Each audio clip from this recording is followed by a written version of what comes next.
প্রথম কথা হলো, গঠিত এই কমিশন এই জাতির চিন্তা চেতনা, তাহজিব, তামাদ্দুন এবং বিশেষভাবে আল্লাহ তাআলার আইনের বিরুদ্ধে অবস্থান নেওয়ার কারণে তারা প্রত্যাখ্যাত বলে আমরা ঘোষণা করছি। এরা সমাজের বিপর্যয়ের জন্য এই প্রস্তাবনাগুলো এনেছে। এই জন্য আবারও বলি, এ টু জেড আমরা এই কমিশনই মানি না। কিসেরও তার আবার রিপোর্ট? কমিশন থাকলে রিপোর্ট হবে। এ দেশের বেশিরভাগ মানুষের ইমান, আকিদা, তাহজিব, তামাদ্দুনের উপরে যারা বিশ্বাস রাখেন তাদেরকে বাদ দিয়ে নয়, তাদেরকে প্রাধান্য দিয়েই কমিশন গঠন করতে হবে। আলহামদুলিল্লাহ রাব্বিল আলামিন, ওয়াসসালাতু ওয়াসসালামু আলা রাসূলিহিল কারীম ওয়া আলা আলিহি ওয়া সাহবিহি ওয়া আহলি বাইতি আজমাইন, আম্মা বা'দ। জাতীয় উলামা মাশায়েখ আইম্মা পরিষদ কর্তৃক আয়োজিত আজকের এই অতি গুরুত্বপূর্ণ সেমিনারের সম্মানিত সভাপতি, আইম্মা পরিষদের সম্মানিত সভাপতি, মঞ্চে বসা সকল দ্বীনি, রাজনৈতিক, সামাজিক সংগঠনের সম্মানিত গুরুত্বপূর্ণ ব্যক্তি এবং নেতৃবর্গ, আজকের এই আয়োজনে উপস্থিত কোরআন পাগল সম্মানিত ভাইয়েরা, মিডিয়ার বন্ধুগণ। প্রথম কথা হলো, গঠিত এই কমিশন এই জাতির চিন্তা চেতনা, তাহজিব, তামাদ্দুন এবং বিশেষভাবে আল্লাহ তাআলার আইনের বিরুদ্ধে অবস্থান নেওয়ার কারণে তারা প্রত্যাখ্যাত বলে আমরা ঘোষণা করছি। এদের রিপোর্ট বাতিল করার কোনো ব্যাপার নাই, এদেরকেই আগে প্রত্যাখ্যান করতে হবে। এরা প্রত্যাখ্যাত হলে এদের রিপোর্টও শেষ। 2 নম্বর, আমাদেরকে একটু ভাবতে হবে, আমাদেরকে কোন দিকে নিয়ে যাওয়ার জন্য জোর করে চেষ্টা করা হচ্ছে। আমাদের শিশুকালে আমরা দেখেছি আমাদের শিক্ষাদান শুরু হতো মক্তবের পাঠ দিয়ে।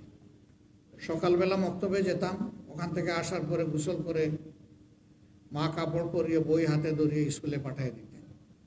এখন খুবই পরিকল্পিতভাবে সবাই মক্তবের এই ধারাকে শেষ করে দেওয়া হয়েছে।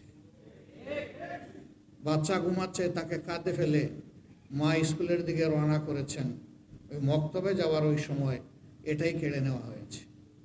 ইকরা বিস্মি রাব্বিকাল্লাযী খালাক দিয়ে যে শিক্ষা মুসলমানের বাচ্চা শুরু হওয়ার কথা, সেটা অন্য কিছু দিয়ে স্কুলে গিয়ে শুরু হচ্ছে। এই জায়গাটা শেষ করে দেওয়া হয়েছে।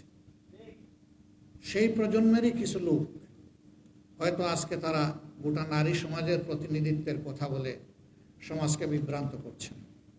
তারা কারা? কোরআনের সংস্কারের দাবি নিয়ে আমাদের সামনে এসেছেন। আমাদের কোনো অধিকার আছে তাদেরকে এই অধিকার দেওয়ার? আমরা কে? এই কোরআন আল্লাহ তাআলা নাজিল করেছেন এবং এটার হেফাজতের দায়িত্ব আল্লাহ স্বয়ং নিজে কবুল করেছেন। কিয়ামত পর্যন্ত কেউ এখানে কোনো পরিবর্তন আনতে পারবে না। এরা এত দুঃসাহস কিভাবে দেখালো যে বাংলাদেশে কোরআনের আয়াত এরা পরিবর্তন করে ফেলবে? হ্যাঁ, নিশ্চয়ই তাদের পিছনের কোনো শক্তি তাদেরকে উস্কানি দিচ্ছে। কেন এই মুহূর্তে এই উস্কানিটা কেন? এই সরকারের তো এটা এজেন্ডা হওয়ার কথা না। আরও বহু গুরুত্বপূর্ণ বিষয় রয়ে গেছে, ওগুলা বাদ দিয়ে ওগুলা নিয়ে কোনো কুল কিনারা নাই। হঠাৎ করে এটা সামনে নিয়ে আসা কেন? এর মূল কারণ, স্বাধীন বাংলাদেশে 54 বছরে মানুষ যা আশা করেছিল পেয়েছে তার উল্টাটা। এই সমাজকে বিভিন্নভাবে কুড়ে কুড়ে ধ্বংস করা হয়েছে। এখন এদেশের দিনদার ইমানদার যে শক্তিটা জেগে উঠেছে, তাকে নিয়ে মানুষ নতুনভাবে স্বপ্ন দেখা শুরু করেছে। এই জায়গায় ইসলামী শক্তির মুখোমুখি আরেকটা শক্তিকে দাঁড় করিয়ে দেওয়া হচ্ছে, জনগণের দৃষ্টিকে ভিন্ন দিকে প্রবাহিত করার জন্য, নিয়ে যাওয়ার জন্য। অতীতের সকল চক্রান্ত এদেশের মুসলমানরা ঐক্যবদ্ধভাবে প্রতিহত করেছেন। ইনশাআল্লাহ এই চক্রান্ত টিকবে না, এটাও ভেসে যাবে ইনশাআল্লাহ। এরা শুধু আল্লাহ তাআলার কোরআন বিরোধী প্রস্তাবনা নিয়ে আসে নাই, এরা নিজেরা স্ববিরোধীও বটে। একদিকে তাদের ভাষায় তারা নারী পুরুষের সমান অধিকার চায়, আবার তারা বলতেছে সব জায়গায় এত % কোটা নির্ধারণ করতে হবে। তো এটা তো স্ববিরোধী হয়ে গেল না? অধিকার যদি সমান হয় কোটার প্রশ্ন আসবে কেন? যার যার যোগ্যতা প্রমাণ করে নিজ জায়গায় চলে যাও, তাইলে তো কোটার দরকার নাই। কোটা দেওয়া হয় পিছিয়ে পড়া বংশকে তাদেরকে সুযোগ দেওয়ার জন্যে। নারীরা এই দেশে পিছিয়ে পড়ে নাই। নারীরা আমাদের মা, আমাদের বোন, আমাদের কন্যা, আমাদের ইজ্জত এবং সম্মানের প্রতীক। এরা তার সব কিছু তছনছ করে দিতে চায়, পরিবারে পরিবারে এরা দাঙ্গা লাগাতে চায়। এখানে প্রস্তাবনায় ম্যারিটাল রেপ বলে একটা কথা এসেছে। রেপ তো রেপই, রেপ তো দুইটা অসৎ পুরুষ আর নারী যখন একত্রিত হয় বিবাহ বহির্ভূত পন্থায়, সেটার নাম রেপ হবে। বিবাহিত জীবনে রেপের প্রশ্ন আসলো কেন? এর মাধ্যমে স্বামী স্ত্রীতে ঝগড়া লাগিয়ে আমাদের আদালতগুলোতে এই মামলা দিয়ে পরিপূর্ণ করে দেওয়া এদের উদ্দেশ্য। এরা সমাজের বিপর্যয়ের জন্য এই প্রস্তাবনাগুলো এনেছে। এই জন্য আবারও বলি, এ টু জেড আমরা এই কমিশনই মানি না। কিসের ওদের আবার রিপোর্ট? কমিশন থাকলে রিপোর্ট হবে।